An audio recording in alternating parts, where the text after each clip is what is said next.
C'est un matin comme celui-là, dans sa cuisine, qu'il y a maintenant une semaine, Sam, 30 ans, un peu plus de 500 000 abonnés sur Instagram, a eu l'idée de filmer cette vidéo. Ce matin, je me suis réveillé avec la boule au ventre. Dans moins de 3 semaines, on va peut-être avoir un gouvernement d'extrême droite. Et ça me fait peur. Une prise de position affichée contre le Rassemblement national, au milieu de ces vidéos de recettes de cuisine végane. Son post a été commenté 1680 fois. J'ai juste appelé à aller voter tout court. J'ai pas appelé à aller voter pour le nouveau Front populaire, par exemple, même si je voterai pour le nouveau Front populaire. Une première pour cet influenceur. Alors, je te conseille d'en boire un petit peu et on va essayer de ne pas en renverser sur mon super tapis blanc. Je vais faire attention. À ses côtés, Mélissa, 26 ans, 49 400 followers sur les réseaux sociaux. Non, mesdames, l'extrême droite n'est pas votre allié. Le RN et l'extrême droite a toujours été un danger pour les femmes. Et pourtant, aujourd'hui, c'est 32% des femmes qui ont voté pour le Rassemblement national. Ouais. Cette créatrice de contenu mode et maquillage se définit elle-même comme une féministe engagée sur Internet. Pour moi, c'était évident en fait, de raconter comment moi je le perçois. Comme Sam t'a pu le dire, on a peur. On a peur de façon légitime, même si des fois on essaie de nous enlever cette légitimité. On essaye de s'instruire comme tout citoyen. Je pense que c'est un devoir de s'instruire en tant que citoyen. Et si on peut aider nos communautés à être un peu plus éclairées sur certaines choses, je pense que c'est pas mal.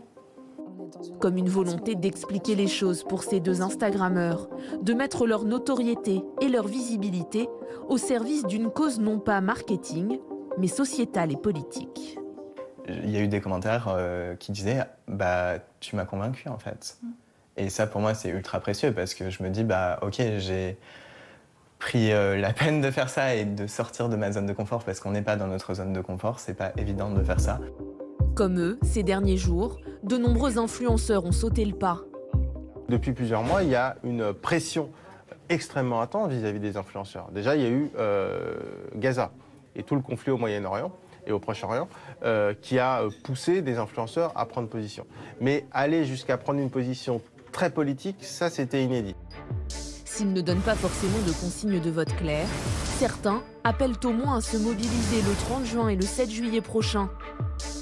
Parmi eux, Léna Situation, plus de 4,5 millions d'abonnés sur Instagram, 6 350 000 pour Mister V sur YouTube. Même le roi des influenceurs, Squeezie, s'est exprimé. Gardez en tête que voter pour un parti qui prône la haine, la discrimination et la peur de l'autre n'a jamais été une solution et ne le sera jamais. Squeezie aurait pu publier un message en disant je suis pour le rassemblement, contre la haine, contre les extrêmes d'ailleurs, comme ont pu le faire certains footballeurs.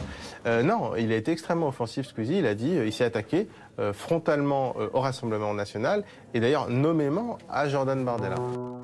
Une lettre à laquelle a répondu directement Jordan Bardella, sur le même modèle, en reprenant tous les codes de l'influenceur. Depuis plusieurs heures, des multimillionnaires répondant à la très noble profession d'influenceur s'engagent apolitiquement contre des millions de Français, en copiant-collant les argumentaires aussi grossiers que mensongers de la France insoumise. Et il conclut avec une pointe d'ironie, en se demandant si cette agitation de Squeezie, comme il dit, ne viendrait pas du fait de s'être fait doubler par Thibaut InShape. Le numéro 1 des youtubeurs français suivi par 20 millions d'internautes. Sommé lui aussi de se positionner, il a préféré botter en touche. Si vous attendez de la part d'un créateur de contenu qu'il lise les programmes à votre place et vous incite à choisir un camp, alors vous mélangez tout. Vous êtes en âge de voter et donc de faire vos propres choix. Pas question d'en dire plus, car comme de nombreux influenceurs, il redoute en prenant position de heurter sa communauté et de perdre des abonnés. Depuis une semaine, Mélissa reçoit des centaines de commentaires sous sa vidéo. Vraiment d'accusations de mentir. Ouais, ou d'être manipulé, de pas comprendre, enfin c'est... Ouais. Vise Jordan Bardella, prends l'avion, tu serais plus crédible dans le porno. Va voter LFI, un jour tu devras porter le voile et cacher tes nibards. Entre sexisme et racisme, peut-être qu'ils ont une belle com politique, mais leurs électeurs, eux, ils savent pas faire de com. Pour autant, elle l'assure, elle ne regrette pas sa publication, au contraire, tout comme son collègue. Moi j'ai une vague de désabonnements qui a été compensée par une vague d'abonnements. Je m'attendais à perdre des abonnés, en toute transparence. J'étais prêt à prendre ce risque-là. Au final, ça s'est plutôt compensé, donc... Si le Rassemblement national l'emporte le 7 juillet prochain, les deux influenceurs ont l'intention de continuer à se mobiliser dans la rue et sur les réseaux.